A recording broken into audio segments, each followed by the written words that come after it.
Hey everyone and welcome. This is Talk Radio, TV, whatever they want to call themselves. Julia Hartley-Brewer. And she had a caller on that nailed it with his response to the question of MPs getting protection from extremists. And I couldn't say it better myself, everyone.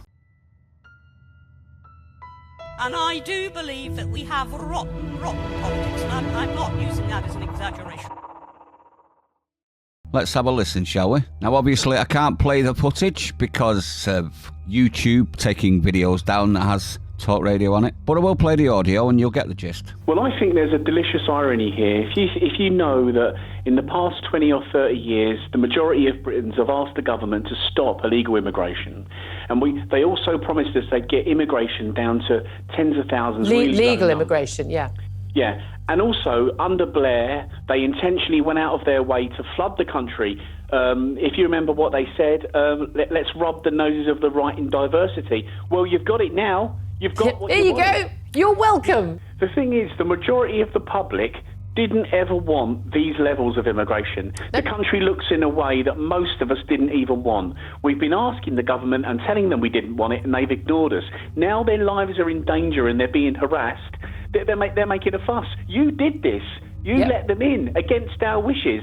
Now reap what you sow. I think what should happen is when they ring the police, oh my God, we got Islamic extremists outside of our house. The police should say, were you part of the Labour or Conservative Party in the past 20 or 30 years? Yes, we were. Did you encourage mass immigration into Britain? Well, yes, I kind of did. Did you listen to the public? No. Well, then we're not sending anyone over. You did this. You did this, not the public. Now, he should have added, tell them no, they're not coming, like they do to us. Drive the nail in, you know? You did this to yourself, and you did this to us. I had my mobile phone stolen by a man that couldn't speak English, an Arab-looking fella, from our office last week.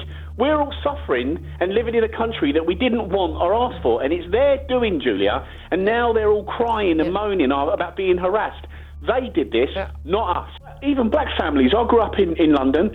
Black families and black lads that I grew up with, they're saying to me, right, their families came here in the 50s and 60s, and they're saying to me, oh my God, where we grew up, I won't mention where it is a toilet now. Everyone's moving out. It's got worse. They're recognising that immigration is ruining the country, and they're immigrants, okay? Well, they're the children of immigrants, yeah. I grew up working class in London, and I did. If you're from London, like I am, you've seen it change for the worse.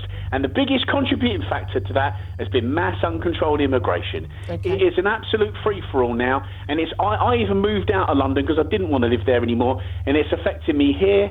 It's ruining the country. Mass immigration is ruining this country, and it's about time we actually realised it and did something about it. Nailed it, didn't he, everyone? Now, I'd like to add at this point as well that he's very much right, isn't he? They did say that he wanted to rub the right's nose in diversity. They wanted to make it flood the country. Well, welcome to the diversity MPs. You shouldn't be getting protection money from the taxpayers. You should be forced to do that out of your own pocket because, like he said, it's a problem of your own design. Let me know what you think, though. I'd like to know your opinion. Stay sane. See you on the next one.